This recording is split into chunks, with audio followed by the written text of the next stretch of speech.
Hola, bienvenidos a la primera sesión mensual de la Asociación Mexicana de Endoscopía Gastrointestinal. En esta ocasión les presento al doctor Guillermo de la Mora Levi, nuestro presidente, y al doctor Eduardo Torices Escalante, quien moderará la sesión del día de hoy. Muchas gracias.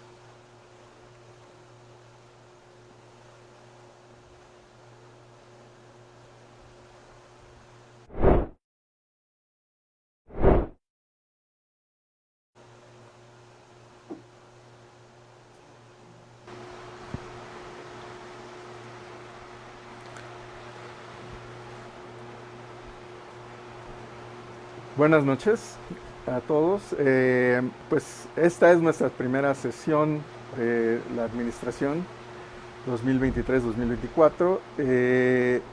Les presento, ya lo conocen, al doctor Eduardo Torices Escalante, quien será el coordinador de las sesiones mensuales a lo largo del año. Yo estoy presente porque es la primera y para inaugurar este ciclo de actividades académicas. Y en esta ocasión tenemos al doctor Norio Fukami. Él trabaja en la Clínica Mayo de Scottsdale, en Arizona. Él tiene una historia muy peculiar que se me hace realmente admirable.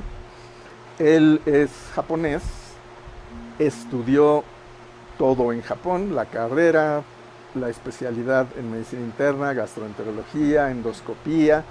Incluso ejerció como médico de base en Japón. Es egresado de la Universidad de Kyushu en Fukuoka. Y después de unos años regresó, o más bien visitó Estados Unidos y repitió completamente medicina interna, gastroenterología y endoscopía de nuevo. Así que tenemos la gran oportunidad de contar con alguien que tiene la experiencia tradicional japonesa y la tecnología actual que se puede acceder en Estados Unidos. Entonces vamos a empezar ya la plática con el doctor Norio Fukami. Doctor Fukami, podemos empezar su plática. Muchas gracias.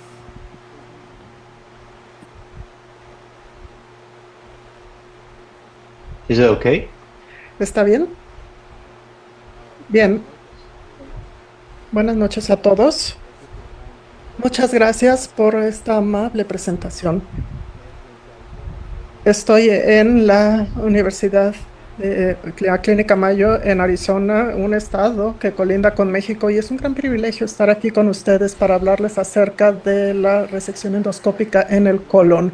Voy a hablar desde lo más básico en cuanto a cómo abordarlo y cuáles son las posibles soluciones para poder remover pólipos. Estaré muy feliz de tomar cualquiera de sus preguntas, así que déjenme comenzar con mi presentación. Muy bien.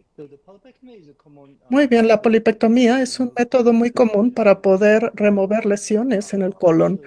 Inicialmente tenemos una trampa que inicialmente se desarrolló con una forma de lazo, después se desarrolló un tipo de pinza o trampa que era un tanto más rígida, y para hacer el EMR, y se necesitaba una inyección con fluido, y ahora se utiliza tenemos diferentes tipos de trampas disponibles para hacer este tipo de remoción de pólipos. Ahora, revisando la historia de estas resecciones endoscópicas, una remoción simple con estas trampas se empezó en 1968, un año antes en que lanzáramos, bueno, no nosotros, pero antes de que el humano pudiera tocar la luna. Luego se pudo hacer un tipo de abordaje en donde se hacía una captación, un tipo de desmazamiento, y esto más que nada para lesiones que eran más planas, no tanto polipoides. Y para poder lograr una resección completa en aquellas lesiones que eran más planas, se utilizaron aquellas resecciones con banda o con el método CAP. Y esto se desarrolló en 1993. La resección con bandas es ahora mucho más popular, en particular para recto y esófago. Y esto llevó a estas resecciones tisulares como procedimientos quirúrgicos. Esto hacía que pudiéramos remover todo el tipo de lesiones precancerígenas, tanto como cancerígenas, y esto nos llevó a desarrollar la técnica que hoy en día se llama la resección submucosa endoscópica. Esta se desarrolló en los noventas y a lo largo de esta década fue evolucionando y se fue siendo perfeccionada y hoy en día es más fácil de realizarse a como era en sus momentos iniciales. Este ESD procedió a ser más y más profunda. Si cortamos el músculo, entonces se llama EMD, que sería la resección muscular endoscópica. Y si vamos un nivel más allá, sería una resección submucosa endoscópica. Esto sería entre la serosa y el músculo. Esto puede ser verdaderamente un reto, pero esto es algo que se ha propuesto también. Tenemos métodos para remover el espesor completo utilizando un bisturí, solamente cortar a través de la pared y hacer una perforación intencionada y luego cerrar, o utilizar este tipo de dispositivos para cerrarlo con el endoscopio y hacer una resección solo superficial. Pero a veces, a pesar de hacerlo superficial, se necesita una resección más profunda en muchos casos. Para la resección submucosa y con túneles, esto le siguió como procedimiento, se hacía una resección por medio de la creación de túneles endoscópicos y esto se desarrolla más que nada para aquellos tumores submucosos o estromales, así como los leiomiomas sintomáticos. Y una cosa importante es cuando identificamos un pólipo o una lesión en el colon, tenemos que clasificar el tipo de lesión que tenemos. Y este es un lenguaje común que utilizamos entre los médicos y necesitamos ser capaces de comunicarnos en forma efectiva. La clasificación japonesa se adaptó en la reunión de París y ahora se llama la clasificación de París. Aquellos que protruyen se conocen como 1P, 1SP o 1S, dependiendo de qué tan altos o elevados son. Aquellas superficiales se conocen como 2A, las que son más planas hasta 2B y las deprimidas 2C. Si la lesión 2A es mayor a 10 milímetros, lateral se llama aquel tumor que tiene una disposición más lateral. Y hay dos tipos principales, los granulares y no granulares. Ahora tenemos un nuevo tipo que es mixto, que es granular, pero que tiene diferentes tamaños de nódulos granulares dentro de sí. Ahora, esta es la que vemos más comúnmente, pero la granular y no granular, estos LSTs se encontraron también relativamente más comúnmente en aquellos tamaños más grandes, en aquellos que no son del tipo que protruye. Esto se reportó como una prevalencia de 10% en un estudio del 2008, pero ya al hacer la vigilancia lo vemos mucho más comúnmente. Entonces tenemos que ser muy cuidadosos cuando hacemos una historia cuidadosa del paciente que tiene pólipos. Hay que tener cuidado con estas lesiones que puedan ser más planas, no solamente aquellas que protruyen. Para ayudarnos con el diagnóstico, la cromoendoscopía se ha utilizado ya durante muchas décadas. Y esta es la manera como podemos identificar cuáles son las estructuras de la superficie y cuáles son las características de la vascularidad al añadir un contraste entre el tejido de coloración normal al añadirle color o utilizando una tinción en las capas superficiales de la misma. Aquí podemos ver en el antro gástrico la primera imagen y pudimos identificar estos cambios que vemos aquí.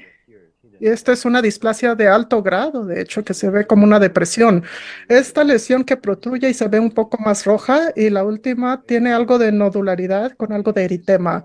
Si nosotros utilizamos la cromoendoscopía, aquí utilizaríamos índigo carmín, lo que vemos es que este tipo de lesiones se vuelven más claras. Esta sería una área normal alrededor y lo que verdaderamente se ve anormal en la parte central y es mucho más fácil de identificar aquellas lesiones. Otra cuestión es que este contraste nos ayuda a identificar mejor la vascularidad que se ve en rojo. Todo lo que tenga un aumento en la vascularidad o que tenga estos vasos agrandados, estos son vasos neoplásicos y estos se presentan como de color rojo, de manera que podemos identificar estas anormalidades al ver imágenes que son más rojas y que por lo tanto son anormales. Esto verdaderamente nos ayuda a demarcar mejor la lesión.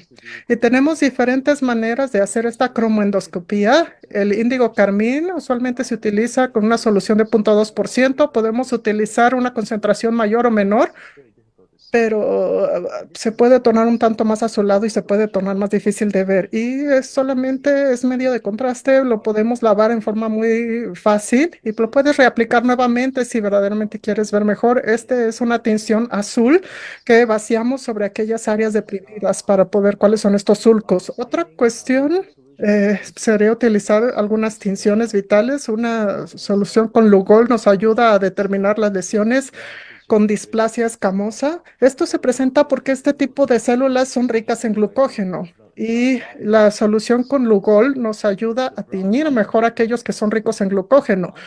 Y las lesiones, las áreas normales se pueden demarcar mejor. Los reportes más tempranos, si ustedes hacen este tipo de tinción con Lugol, la anormalidad puede aumentar hasta 30%. Así que probablemente podamos sobreestimar en comparación con la cromoendoscopía. El azul de metileno nos ayuda a identificar las células intestinales absortivas. Estos se utilizan más que nada para esófago de Barrett, esta mucosa tipo intestinal y para el colon. Pero la cuestión es que la tinción con el azul de metileno también puede teñir la mucosa, entonces verdaderamente tenemos que tener mucho cuidado, hay que lavar bien, de otra forma podemos ver mucho ruido en la tinción. Otro método para la cromoendoscopía es utilizar el ácido acético. Esto es básicamente vinagre. Lo podemos diluir al 2.5% y se utiliza mucho para el esófago de Barrett. Causa una disrupción en la mucosa, de manera que podemos hacer una mejor disección de la mucosa y también hace que el epitelio se haga más blanco. Y también sucede algo de vasodilatación, así que algo de el enrojecimiento también se puede notar más una vez que desaparece el color blanco, pero esto no sería para el colon. Muy bien, para el colon se ha descrito un patrón de criptas ya descrito por el profesor Kudo y él propuso que el uso de una cromoendoscopía con magnificación nos podía ayudar a diferenciar el tejido normal tipo 1 al tejido hiperplásico tipo 2 y aquel que ya sería adenomatoso, que sería 3 si fuera tubular tipo L o ya tipo 4 que por generalmente sería túbulo velloso. Y el tipo 3 aquí tenemos una variación de las criptas normales. Esto usualmente lo encontramos para lesiones más deprimidas, que serían las 3C. Y el patrón de superficie se puede volver bastante irregular y se puede ver difícil el poder identificarlo solo utilizando la cromoendoscopía. Así que usualmente podemos utilizar violeta cristal para poder tener una distinción de los núcleos y para verdaderamente mostrar irregularidades en la magnificación. Si vemos irregularidades, esto ya sugiere cáncer o un cáncer temprano. Si vemos un patrón que no sigue ninguna estructura, una destrucción como tal, esto por lo general ya será una invasión submucosa. Estos hallazgos usualmente separan al paciente y ya lo hacen candidato a un procedimiento quirúrgico. Podemos hacer técnicas de imagen avanzadas, además de la cromoendoscopía. Creo que ya todos las herramientas de endoscopía ya cuentan con este tipo de capacidad para esta técnica de imagen. Uno es cambiando la amplitud de onda. Estas serían imágenes con amplitud de onda eh, no tan ancha y esto nos muestra diferentes tonos de color que se procesan en la computadora, se reprocesan y nos presentan imágenes de diferentes colores. Pero esto nos ayuda para varias diferencias. Al cambiar la amplitud de onda, esto cambia un poco la luz en sí misma, pero también en cuanto al reprocesamiento que hace la computadora. Y esto es lo que podemos hacer. Podemos ver mejor un patrón de superficie. Y esto ha estado suplantando un poco la cromoendoscopía, pero yo sigo utilizando el Docarmin para la cromendoscopía para ciertas ocasiones. Si no podemos ver bien, esto ciertamente es una muy buena técnica adicional que nos ayuda para el diagnóstico. Para esta cromendoscopía óptica se ha ya estudiado mucho por NBI y en el 2013 se conjuntó un grupo de revisión y crearon la clasificación NICE. Y esta, de hecho, separó aquellas que eran lesiones no neoplásicas a lesiones neoplásicas polipósicas, además de aquellas lesiones tipo cáncer más invasivo. Y tenemos una versión simplificada. Este sería el no neoplásico, luego las adenomatosas en medio o las que ya serían tipo cáncer a la derecha. Y está simplificado.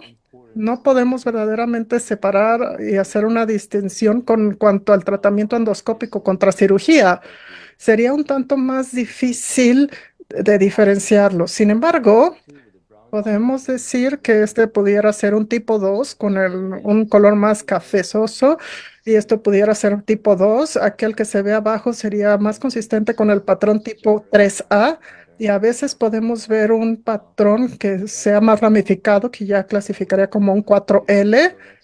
Y esto nos ayuda de nuevo a ir a los criterios endoscópicos. Si es más consistente con un tipo 2, tendríamos que quitarlo. Si ya vemos un patrón más tipo 3 o amorfo, en estos casos ya no podemos ver un patrón. Aquí vemos una vasculatura que es más en sacarcochos. Si vemos esto, es más probable que sea una lesión invasora. Así que verdaderamente una resección endoscópica no será suficiente, necesitará cirugía. Para separar estos casos entre aquellos que serían candidatos a endoscopía contra cirugía en forma más efectiva, el grupo japonés propuso otro criterio de clasificación llamado JNET y ellos separaron las tipo 3 en la clasificación NICE y las subdividieron en tipo 2B y tipo 3. El 2B sería una displasia de alto grado, aquel cáncer submucoso en sus inicios. Este todavía pudiera ser candidato a una resección endoscópica y estratificar al paciente en cuanto a si necesitaría un tratamiento adicional como cirugía o no. Y esto se demuestra mediante un patrón irregular, un tanto oscuro, pero no disruptivo. Y lo que vemos es que el patrón de los vasos se puede ver, pero no vemos vasos que estén engrosados o irregulares, como ya sería en el tipo 3. Si ya vemos vasos que están demasiado irregulares, estos típicamente ya serían invasores y lo llamaríamos tipo 3, además de este tipo de patrón invasor. La clasificación WASP separó aquellos que fueran hiperplásicos contra aquellos pólipos más tipo Cecil y podemos intentar subdividirlos aún más en aquellos pólipos sésiles con patrón en dientes de sierra. Hay que ver en esta imagen cómo los rebordes no son tan identificables. A veces podemos ver algo de mucosa, de moco y algo de los vasos y es una área más grande. Y podemos ver que usualmente habrá algunos puntos oscurecidos. Y una vez que vemos estos puntos oscuros, esta respuesta sería sí, entonces este es un pólipo. Entonces esto necesita una remoción endoscópica, no sería hiperplásico. Y esto nos ayuda a identificar si hay que quitarlo o no. Muy bien. Una vez que ya tenemos este conocimiento, podemos empezar a inspeccionar las lesiones. Este pólipo será o tendrá un cáncer invasor subyacente. Ayudaremos en algo al quitarlo y tenemos que evaluar ambos lados. Lo podemos ver en una visión directa, pero también hay que evaluar la parte detrás del pólipo, porque a veces algo puede estar oculto detrás de la escena y puede haber algo que esté presente a un plano más profundo y no siempre en la superficie. Hay que ver el relleno, como vemos como el pedículo está bastante delgado, por lo tanto no es tan probable que sea cáncer invasor, lo podemos quitar. Este pólipo no es tan grande, pero es un tanto, está engrosado con algo de altura. Y si nosotros desinflamos un poco el colon, podemos ver que el contorno cambia mucho. Y esto demuestra que hay una cierta rigidez de la pared y esto nos hace sospechar de invasión. Si hacemos NBI, podemos ver con una magnificación, pero empezamos a ver un patrón un tanto diferente, una parte preservada y otra parte destructiva. Y si lo revisamos con cuidado, en la magnificación ya podemos ver que se parece más hacia el tipo 3 de la NICE. Por lo tanto, habría que mandar esta lesión al al cirujano para que lo trate tanto a nivel proximal y distal. Muy bien, esto sería en cuanto a la inspección de las lesiones. Esto es un pequeño break. ¿Cuál sería la lesión más avanzada? Este es un pólipo que nosotros encontramos y utilizamos NBI. Y empezamos a ver este patrón superficial y nos preguntamos, ¿hay vasos anormales? ¿Hay destrucción? ¿Hay alguna depresión? Si vemos con cuidado, sí tenemos algunas áreas deprimidas y frecuentemente me llaman y me dicen, esta es una área deprimida. Esto me preocuparía. Vamos a ver este otro de acá.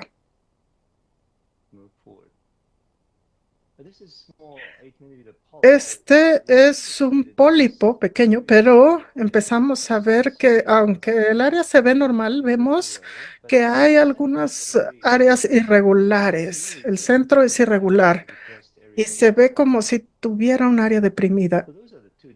Estos son los dos diferentes tipos de lesiones que encontraremos. Este sería un NBI más antiguo y otro más nuevo. Entonces, ¿cuál sería más preocupante de estas dos imágenes?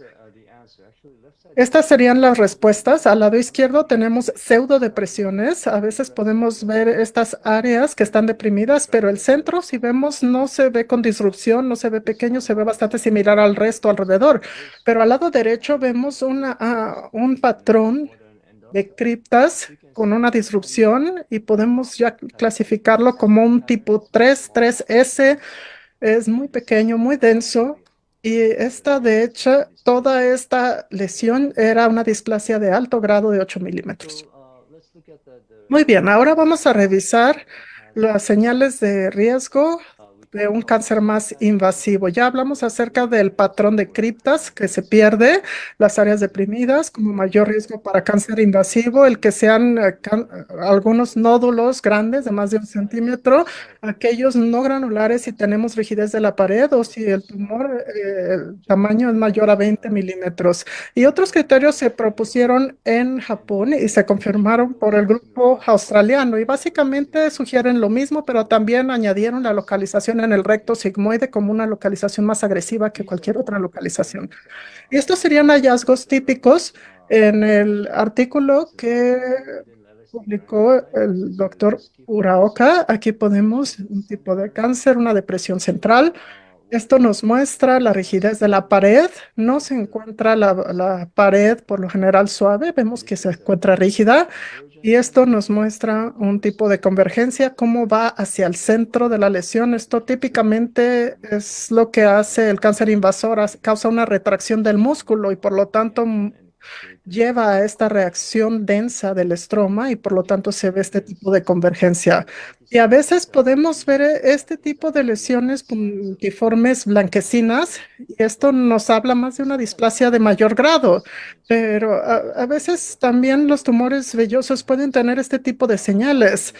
Tenemos que diferenciarlos a veces del cáncer. No necesariamente los puntos blancos nos muestra un cáncer invasor, pero sí nos habla de un patrón que puede ser más invasor. Son de hecho nódulos linfocíticos. Si vemos un patrón invasor, ¿esto qué significa? Que una área ya perdió ese patrón de superficie normal o que se encuentra bastante irregular.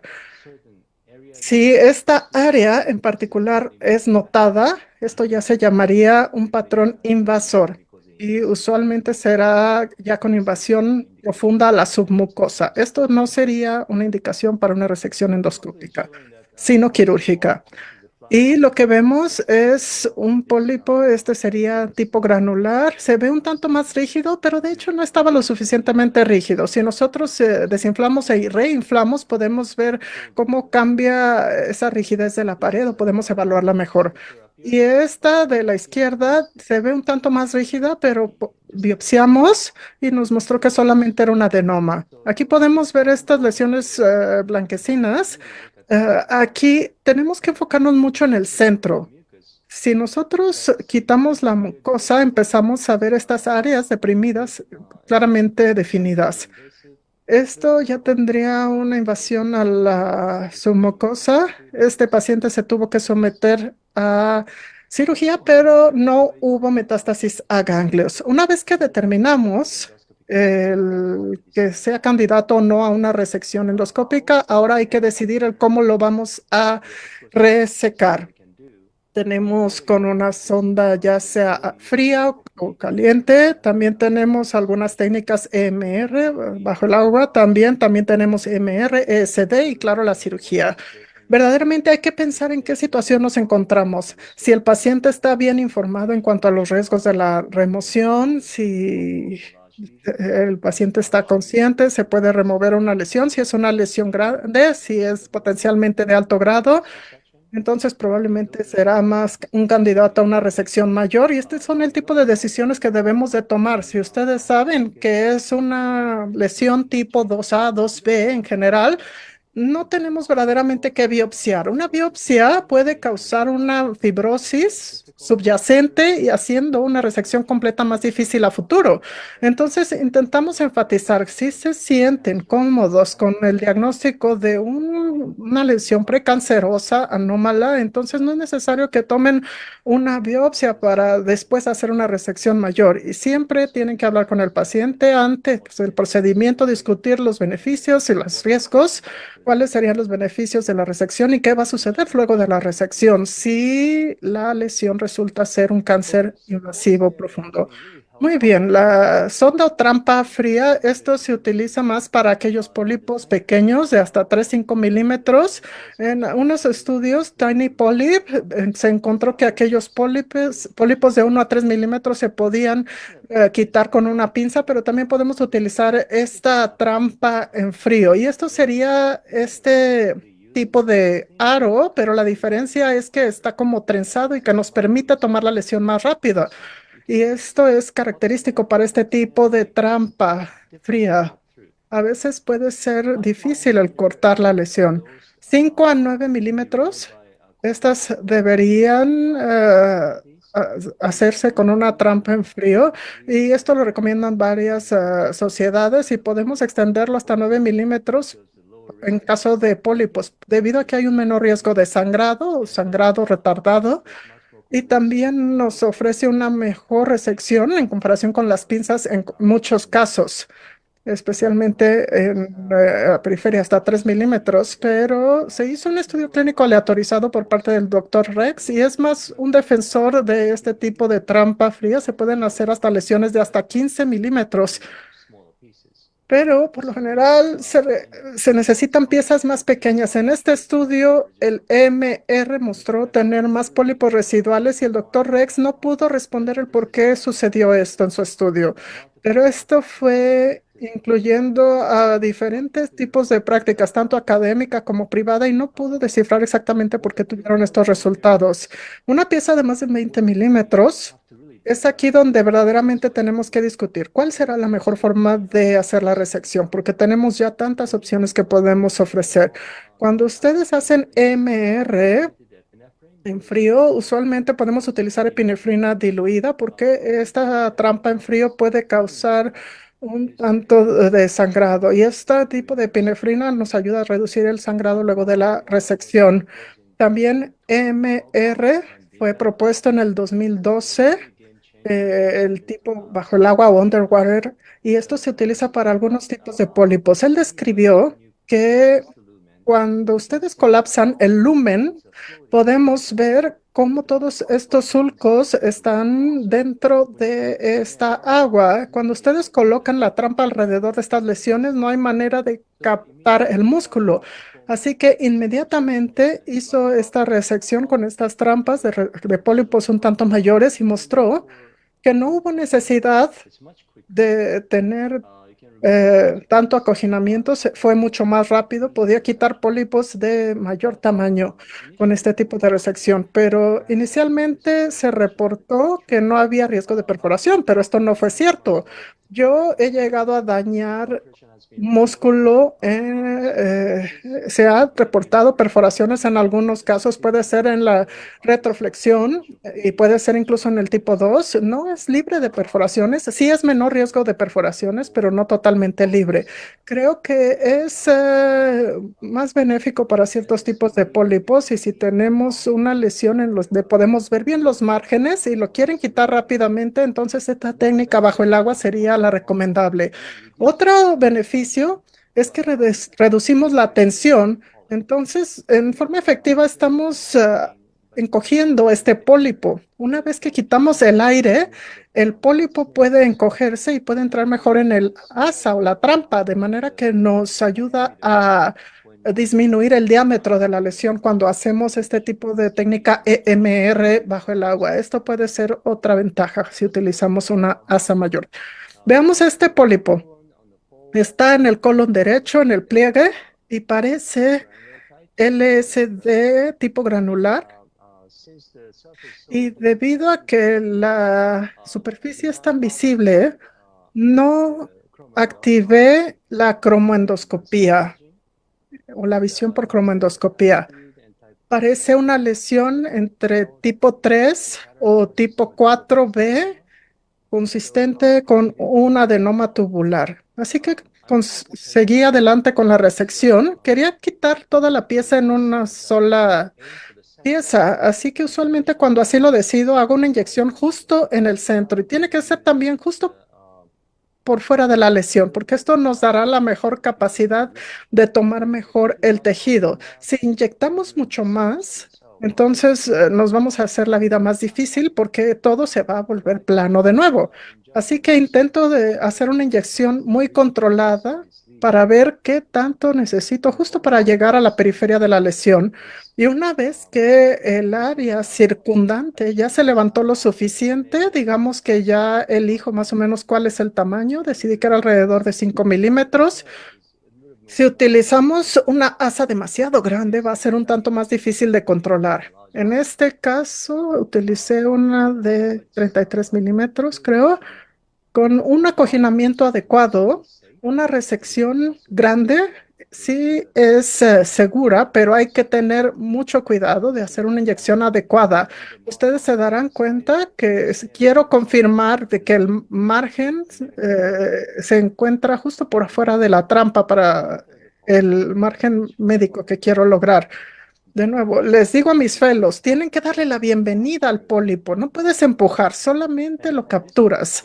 Y en este utilicé el endocut para poder controlar tanto el corte como la coagulación. Sin embargo, si no están tan seguros de qué tanto músculo o si tienen músculo o no, este tipo de coagulación con cierre puede ofrecer ciertos beneficios, porque con endocap ustedes pueden cortar lo que sea. Entonces, verdaderamente hay que tener cuidado si quieren cortar con endocap. ¿A qué sigue?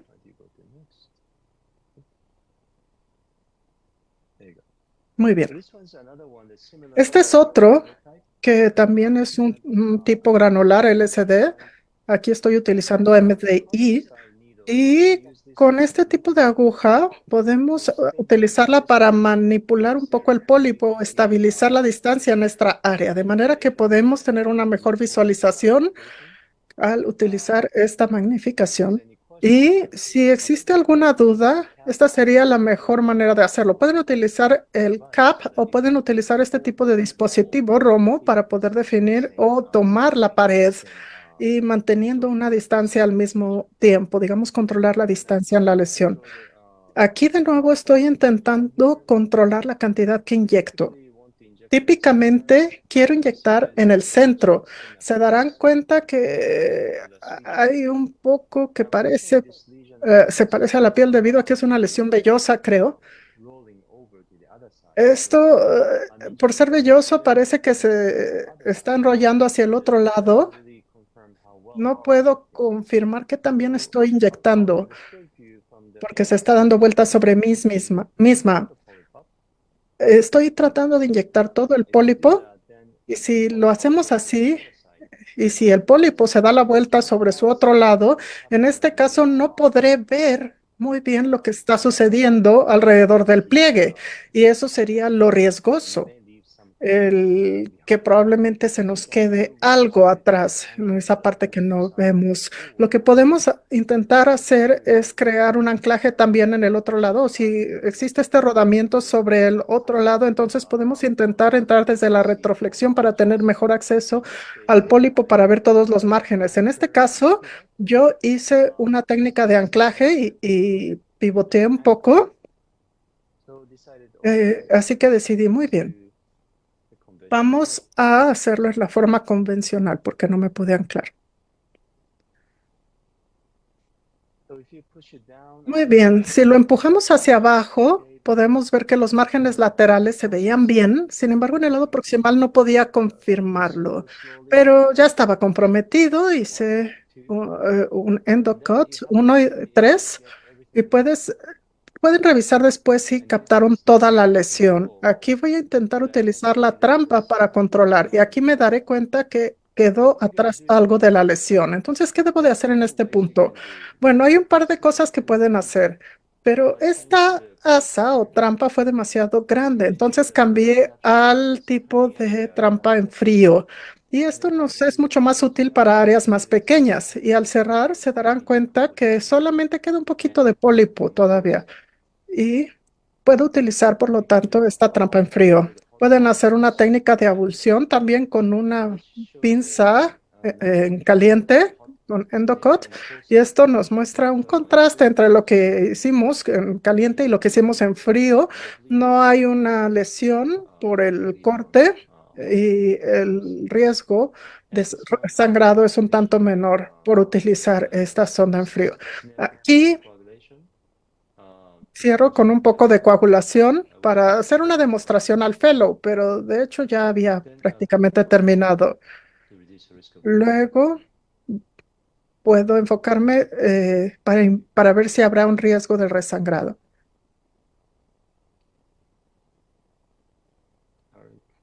Muy bien.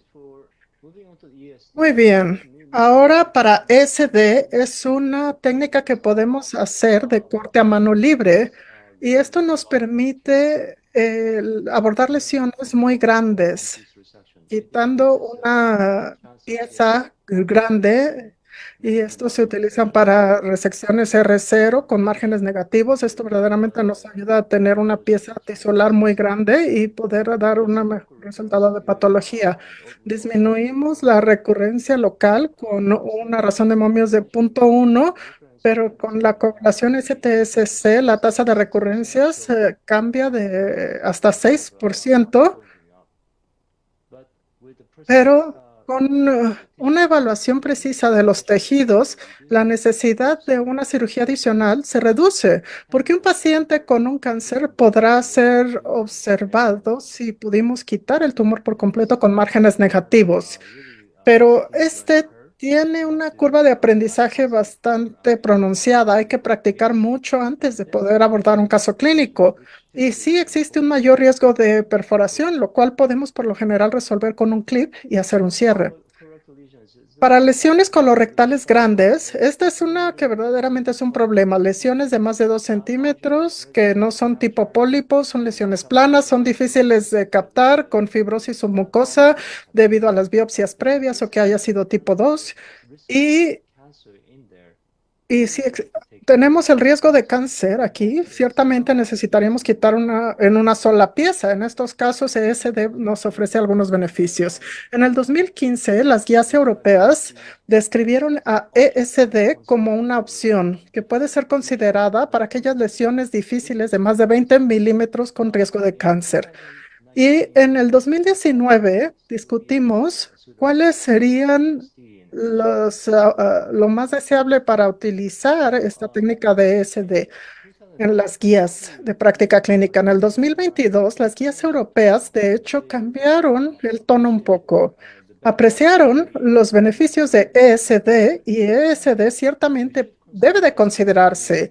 Hay que considerarla para ciertas lesiones y han demostrado ciertos beneficios sobre otro tipo de resecciones, y estos serían los criterios.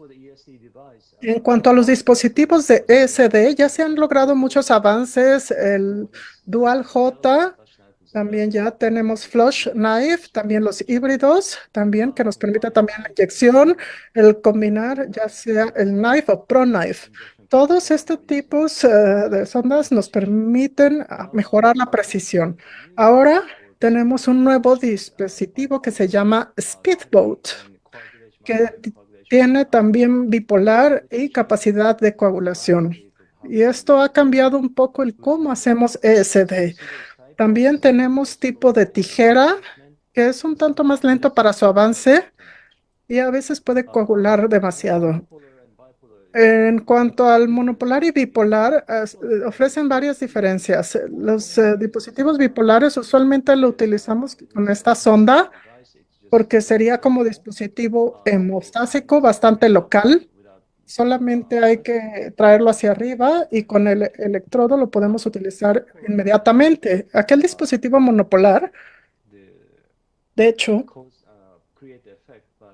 crea un efecto viajando la corriente a través del tejido. Así que necesitaríamos tener una gran masa.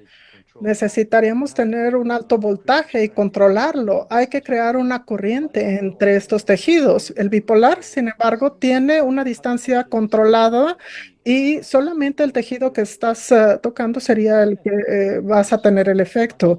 El mismo efecto se puede conseguir con un voltaje mucho menor. Estos serían el tipo de dispositivos que tenemos a la mano hoy en día. Por esta razón, por la variedad en la resistencia, la grasa, el músculo, el hueso, etcétera, los cálculos que haga la computadora son bastante importantes. Ya tenemos una unidad que calcula hasta 25,000 veces por segundo para poder ajustar el grado de corriente eléctrica que se utiliza en este dispositivo monopolar, mientras que el bipolar tiene cálculos que son mucho más simples necesarios para hacerse. El nuevo abordaje para ESD ya se ha propuesto en muchas técnicas, ya a medida que nuevos dispositivos han salido, incluyendo los que ya les mencioné, el monopolar y bipolar, también para poder estabilizar más el área, dispositivos de tracción. ESD se ha vuelto más y más fácil y la adaptación se ha vuelto más rápida también. Este es uno de los ejemplos de ESD en el área del recto sigmoides.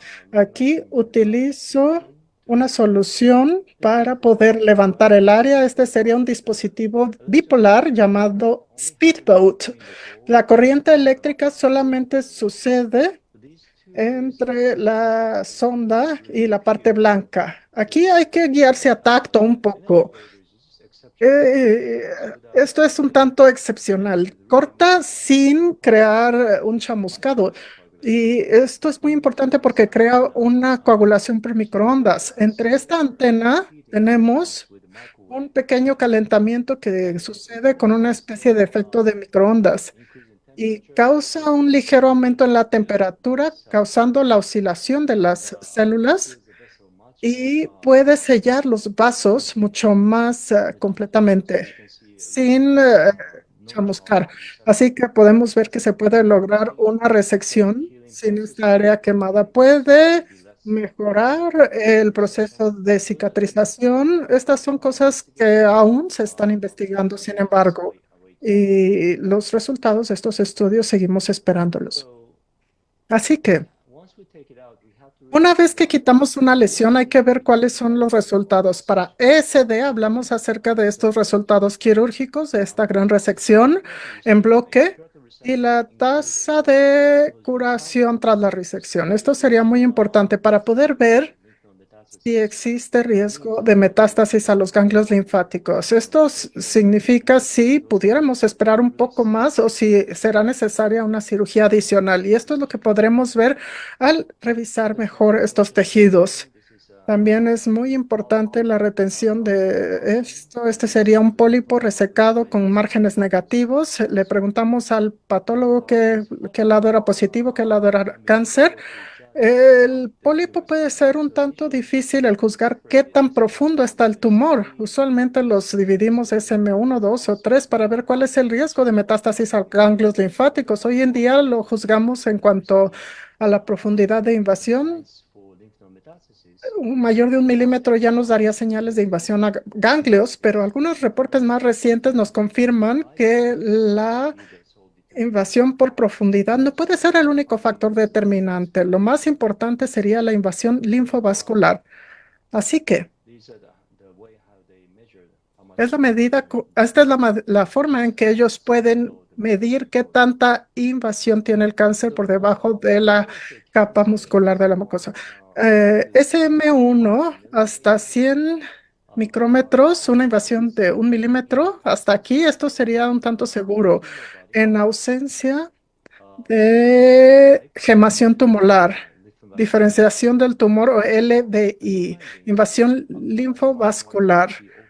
Hasta este margen estaría bien. Si estos hallazgos ya están presentes, sin embargo, entonces probablemente ya haya una invasión mayor y hay que ser más cuidadosos. Pero esto aún sigue siendo estudiado para tener un mejor juicio. Y disculpen que tomé tanto tiempo, pero para resumirlo, cuando vemos una lesión, tenemos que ser capaces de comunicarnos unos con otros en forma estandarizada en cuanto a la clasificación, utilizar el tamaño y localización. Y tenemos que evaluar con cuidado, tanto en la parte frontal como en la parte por detrás de la lesión y añadir técnicas de imagenología avanzadas. Esto sería ideal para poder estratificar el método de tratamiento para un pólipo dado.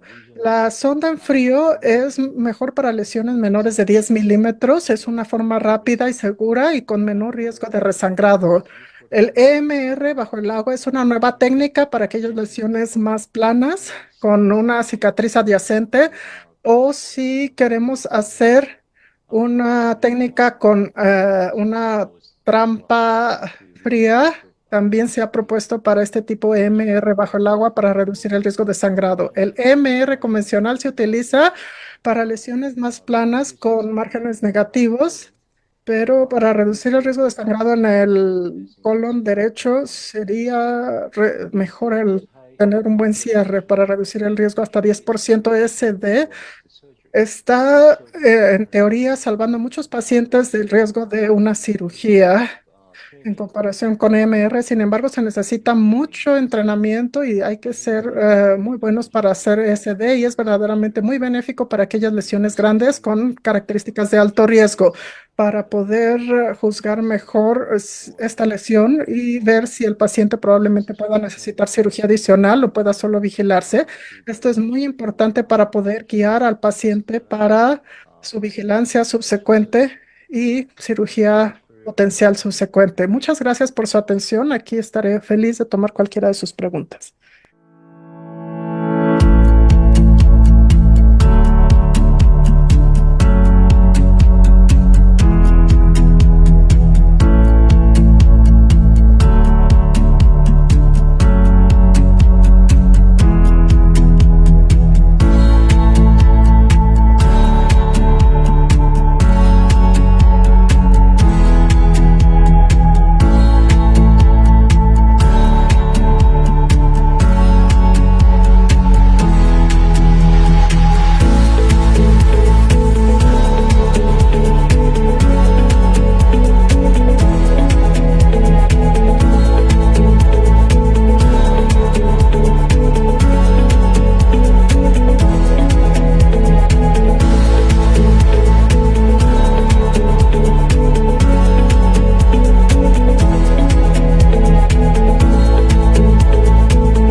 Por su excelente presentación. Creo que fue muy clara y la mayoría de las dudas que se han manifestado pues, fueron resueltas durante su brillante exposición. alguna de las preguntas que quisiera hacerle o que nos hace el auditorio es, ¿usted siempre cierra con clips la zona de resección o a veces las deja sin cerrar?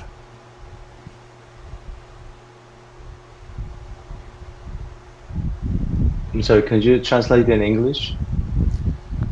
Do you leave the The base of the resection Deja la base de la with clips? resección Do you close it con or you clips, just lo cierra keep it, con clip open?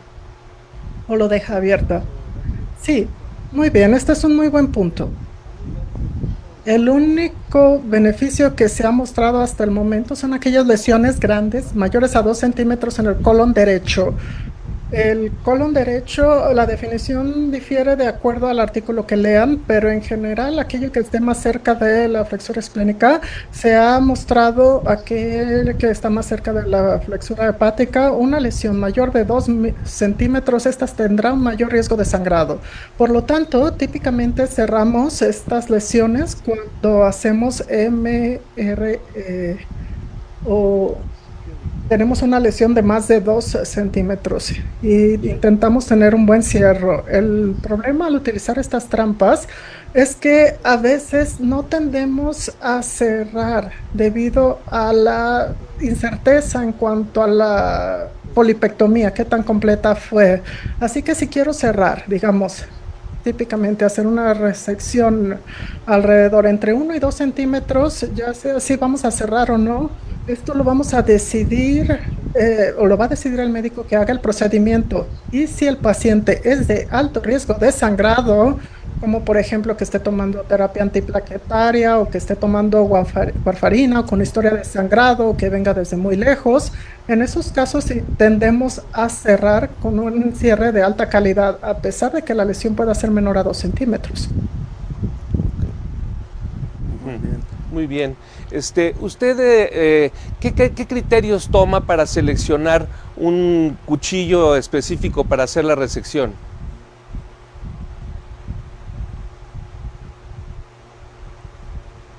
What criteria do you use to choose the tool ¿Qué criterios utiliza para elegir el cuchillo lesion?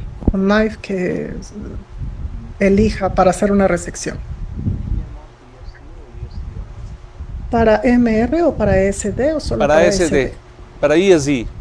ESD. Para SD. Muy bien, para SD, típicamente en el colon,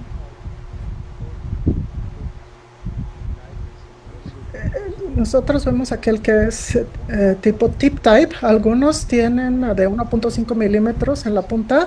A mí me gusta más speedboat y puede ser un rango entre hasta 4 milímetros, pero hay que ajustarlo de acuerdo al tapón o cap. ¿Por qué? Porque speedboat tiene una coagulación con microondas para obtener una mejor coagulación y la capacidad de corte es excepcional.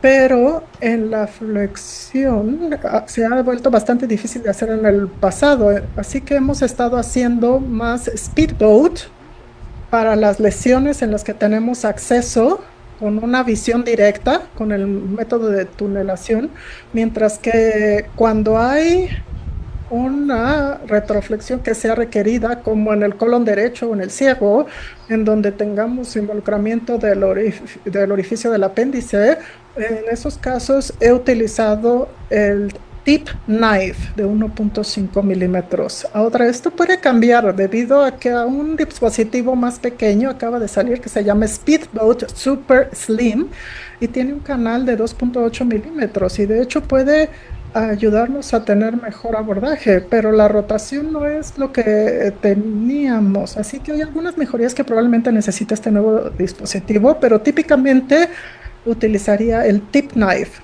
para el ESD en colon 1.5 milímetros y en otros casos utilizo Speedboat debido a la capacidad que tiene para hacer una coagulación por microondas. Gracias. Gracias. I have a question. Tengo una pregunta. Have you used ¿Usted ha utilizado hydrodissection or hybrid? la disección híbrida?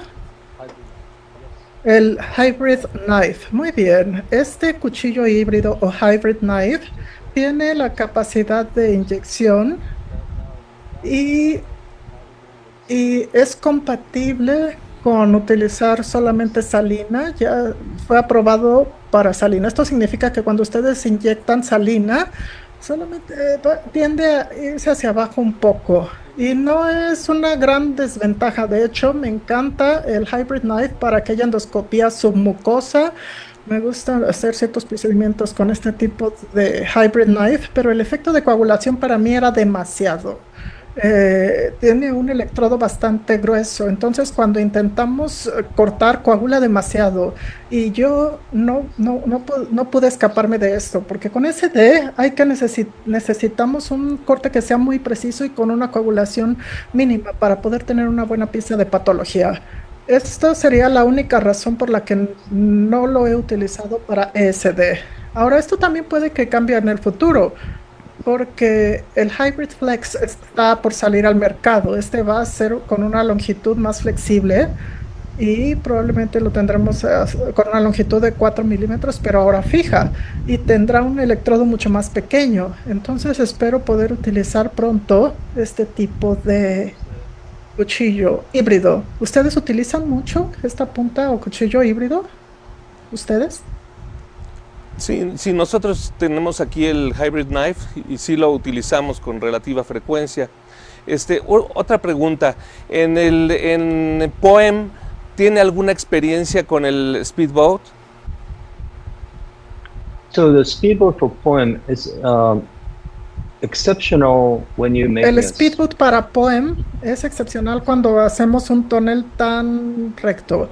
Coagula también que incluso las miotomías no serán tan suaves, sin embargo el control de la profundidad se vuelve un tanto más difícil y la angulación hacia la unión G, cuando llegamos a la unión G hacia el cardias, ahí sería la mayor dificultad que yo encuentro.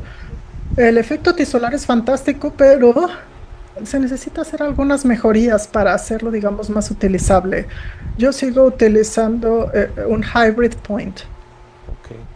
En casos de lesiones residuales en los bordes, ¿usted utiliza argón o algún otro método para el estatus del borde?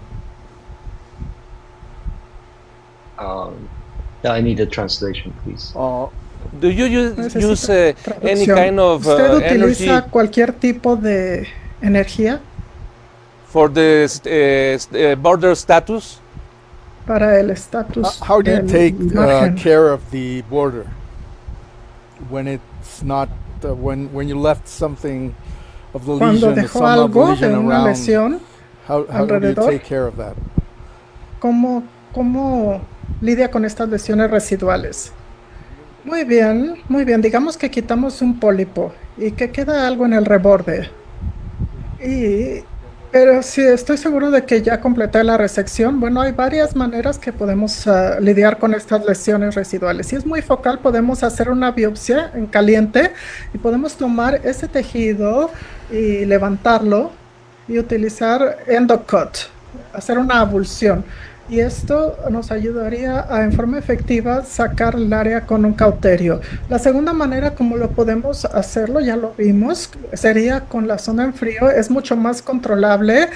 Toma el tejido y lo corta. La tercera sería el hacer una trampa más pequeña al calor y se comportaría en forma muy similar a la que era en frío, pero un poco mayor.